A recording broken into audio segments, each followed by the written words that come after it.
What if you could grow an absolute ton of fresh, juicy fruit right in your own backyard, even if you feel like you're cursed with terrible, hard-packed clay or sandy soil that just refuses to cooperate? Are you tired of watching your expensive fruit trees just struggle? You know what I'm talking about. The yellowing leaves, the stalled growth, and then the ultimate heartbreak. They fail to produce even a single piece of fruit. Well, the solution is way simpler and more effective than you think, and it's sitting right on top of that problem ground. Today, I'm going to show you the 7 absolute best dwarf fruit trees that don't just survive, but completely explode with growth and fruit in a raised bed. And this isn't just going to be a list. I'll walk you through exactly how to build the perfect environment to set them up for years and years of bountiful harvests. We're going to turn all that frustration into fruit. So before we even get to the trees, let's tackle the big question. Why a raised bed? For so many of us, especially in places with heavy clay or nutrient-poor sand, trying to fix the native soil is a never-ending, back-breaking battle. You can dig the perfect hole and fill it with beautiful compost, but you often create what's known as the bowl effect. When heavy rains come, that perfect hole fills up like a bathtub, holding water and drowning the sensitive roots of your brand new tree. This is where a raised bed completely changes the game. The single biggest advantage is perfect drainage. Because the bed is elevated, extra water just flows freely out of the root zone. This is absolutely critical for preventing root rot, the #1 killer of young fruit trees. I really can't overstate how important this is. Fruit trees hate having wet feet, and a raised bed is the guaranteed solution. The second huge benefit is total soil control. You become the master of your soil. Instead of fighting with rocks, clay, and bad pH, you get to build the perfect, fluffy, nutrient-rich home for your tree from the very beginning. This custom-made environment is like a 5-star hotel for roots. This soil, which we'll get into in a moment, resists compaction, letting roots spread out easily and get oxygen, which is just as important as water and nutrients. Third, the soil in a raised bed warms up faster in the spring. This gives your trees a major head start on the growing season, encouraging them to wake up and put on new growth sooner than their neighbors in the ground. In many climates, this can mean a longer season for your fruit to develop and ripen. And finally, raised beds help with pest and weed control. It's a physical barrier that keeps creeping weeds and soil pests at bay. Plus, let's be honest, working at waist height is just plain easier on your back. When you add it all up, perfect drainage, custom soil, warmer temps, and better ergonomics, you're basically eliminating the most common reasons homegrown fruit trees fail. You're not just hoping for success, you're engineering it. All right, now that we're all on board with the why, let's get our hands dirty with the what.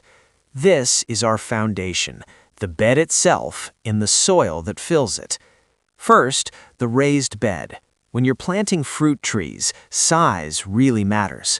You can grow lettuce in a bed that's 6 inches high, but that's not going to cut it for a tree. For most dwarf fruit trees, you need a bed that is at least 18 inches deep, but ideally 24 to 36 inches. That's 2 to 3 feet. That depth is non-negotiable. It gives the root system enough vertical space to anchor itself without getting restricted, which would stunt the tree's growth. The width should be generous too. A 4 by 4 foot bed is a decent minimum for one dwarf tree, but a 5 foot or even 6 foot diameter space is even better. Always, always, always use an open bottom bed. This is critical, because it lets the tree's main taproot eventually dig down into the native soil, giving it long-term stability and access to deep moisture, while the all-important feeder roots get to live it up in the perfect soil you created above. Now for the magic ingredient, the bed soil. You absolutely cannot fill your raised bed with just plain garden soil or, even worse, pure compost. Heavy garden soil will compact over time, ruining your drainage and defeating the whole purpose. And pure compost, while it sounds great, is too rich and will break down and shrink so much that your soil level will drop several inches every year. The ideal raised bed mix for fruit trees is a balanced blend that gives you structure, nutrients, aeration, and water retention. A fantastic, proven recipe is a mix of about 70% high-quality topsoil and 30% mature compost. If your topsoil is on the heavier clay side, you'll need to adjust. In that case, think of it like making lasagna. You might do 1/3 topsoil, 1/3 compost, and 1/3 something for aeration, like perlite, coarse sand, or pine bark fines. This keeps the soil light and fluffy for years. Of course, you can also buy pre-mixed raised bed soils that are formulated for this. They often have a great blend of ingredients like peat moss, aged pine bark, and slow-release fertilizers to give your tree a fantastic start. Most of these mixes are designed to hit that sweet spot for fruit trees, a pH between 5.8 and 7.5. Remember, this soil is a living ecosystem. The microbes will be hard at work breaking down organic matter, so you'll need to top up your bed with a few inches of fresh compost each spring. This keeps the nutrients coming and the soil level right where it needs to be. Getting this foundation right is the most important step you will take. With our bed built and our soil ready, it's time for the really exciting part. Let's get this tree in the ground. The best time to plant most dormant or bare root trees is in late winter or early spring, as soon as the ground is in a frozen block. This gives them plenty of time to get their roots settled before the summer heat arrives. First, dig a hole in the middle of your bed that's about twice as wide as the tree's pot, but no deeper. This is a classic mistake. You want the root flare, the place where the trunk widens out to meet the roots, to sit slightly above the final soil level. Planting too deep can suffocate the tree and lead to collar rot right at the base. Next, gently slide the tree out of its nursery pot and take a look at the roots. If they're circling around in the shape of the pot, that tree is root-bound. You have to fix this, or the roots will just keep circling and eventually strangle the tree. Gently tease them apart with your fingers. If they're really dense, don't be afraid to use a hand tool to rough them up and score the sides. It's better to give them a little tough love now than to watch the tree fail in a few years. Place the tree in the hole, make sure it's standing up straight, and backfill with that same beautiful raised bed soil mix you made. Gently tamp the soil down as you go to get rid of any big air pockets. There's no need to throw a bunch of fertilizer in the hole. Our compost-rich soil already has plenty of food. Once the hole is full, make a little soil donut or watering ring around the base of the tree. This helps direct water right to the root ball where it's needed most. Now give it a long, slow drink of water until the whole bed feels saturated. This first watering is crucial for settling the soil and getting rid of any last air pockets.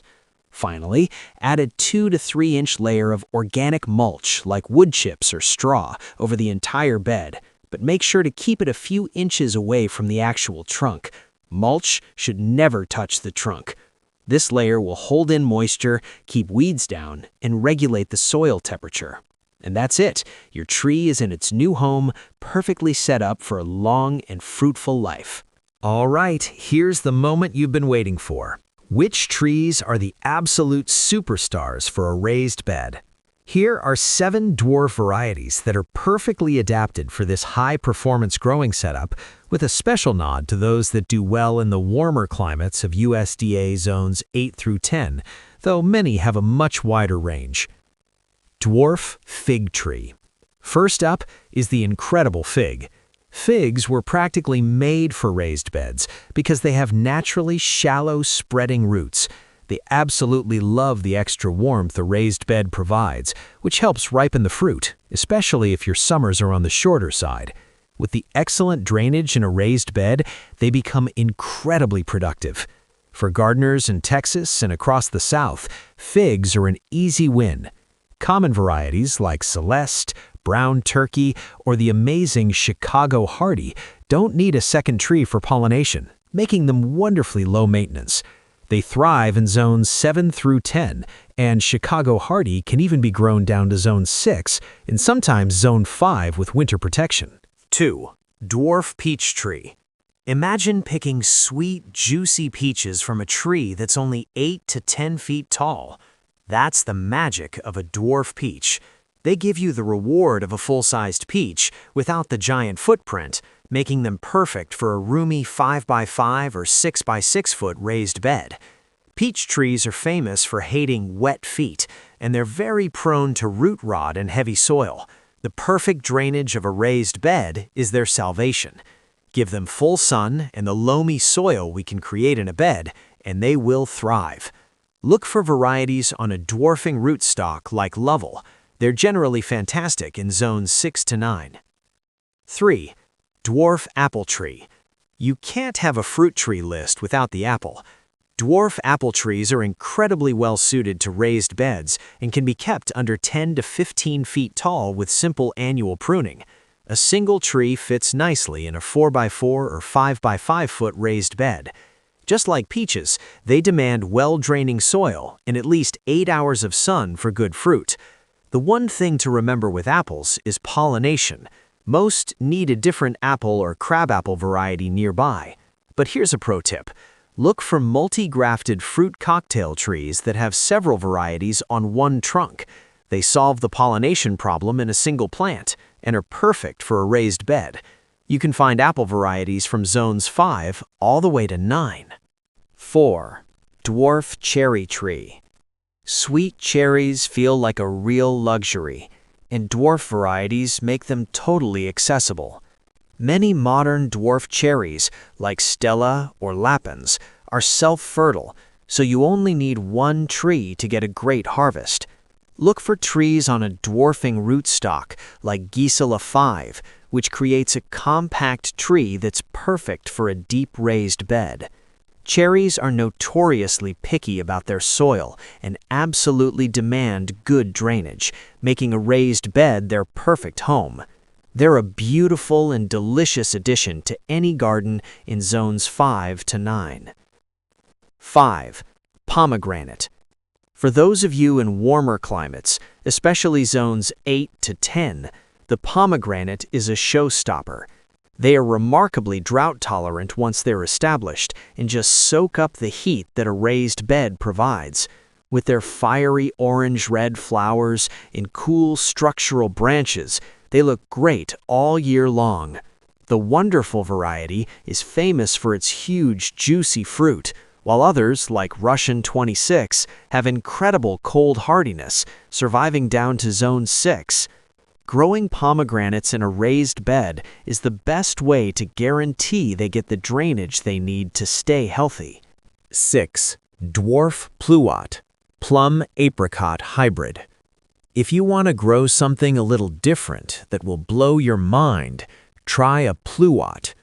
These hybrids combine the sweetness of a plum with the flavor of an apricot into one amazing fruit. Dwarf varieties, often on citation rootstock, keep the tree a manageable size and super productive. Just like their stone fruit cousins, pluots are very sensitive to wet soil, making the drainage in a raised bed absolutely essential. They thrive in the long, warm growing seasons of zones 7 through 9. You'll usually need a second pluot or a plum for pollination, so planting a pair in 2 large raised beds can create a stunning and delicious feature in your garden. 7. Dwarf pear tree. Last but definitely not least, the humble pear. Dwarf pear trees can be incredibly productive and are a great companion to other fruit trees in a raised bed orchard. They love a slightly acidic, well-draining soil, which is exactly what we can build for them. Rootstocks like OHFX97 are a great choice for a sturdy, productive tree. Pears are well adapted across a wide range of climates, from zones 5 to 9. Like apples, most varieties will need a different pear variety nearby for cross-pollination, so plan on planting two or find a multi-grafted tree. Planting the tree is just the start. To make sure it thrives for years, a little ongoing care is key. The good news is, managing a tree in a raised bed is often way easier than one in the ground. First, watering. While raised beds drain well, they can also dry out faster, especially when it's hot and windy. For the first year, your tree needs a consistent watering schedule. Check the soil every few days by sticking your finger in a few inches. If it feels dry, it's time for a deep, slow soak. A drip irrigation system on a timer can be an absolute lifesaver here. Second, sunlight. All of these fruit trees need full sun. That means a bare minimum of 6 to 8 hours of direct, unfiltered sunlight every day. When you're picking the spot for your raised bed, look up and make sure it's not going to be shaded by a building or another large tree. Third, pruning. Annual pruning is essential to keep your dwarf fruit trees healthy, productive, and most importantly, dwarf. The goal is to create an open, vase-like shape that lets sunlight and air get to the whole canopy. This helps ripen fruit evenly and seriously reduces the risk of disease. The best time to prune most of these trees is in late winter when they're dormant. And finally, feeding. Like we said, you should top dress your raised bed with a few inches of fresh compost every single spring. This acts as a slow-release fertilizer for the whole growing season. Honestly, for most trees in a rich soil like this, that's all the feeding they'll ever need. So that's the big secret. The way to break free from the frustration of bad soil is to simply rise above it. When you combine the perfect controlled world of a deep, well-draining raised bed with the right, compact, productive dwarf fruit tree, you are creating a bulletproof recipe for success. You're no longer at the mercy of the ground beneath your feet. You are in control. From the sweet, sun-warmed taste of a homegrown fig to the crisp snap of an apple picked right off the branch, the rewards are so worth it. I really hope this gives you the confidence to get out there and start planting. If you enjoyed this video and found it helpful, please give it a thumbs up and make sure you hit that subscribe button for more gardening guides just like this one. And now, I have a question for you. What fruit trees are you dreaming of growing in a raised bed? Let me know down in the comments below. I'd love to hear what you're planning. Thanks for watching, and happy gardening.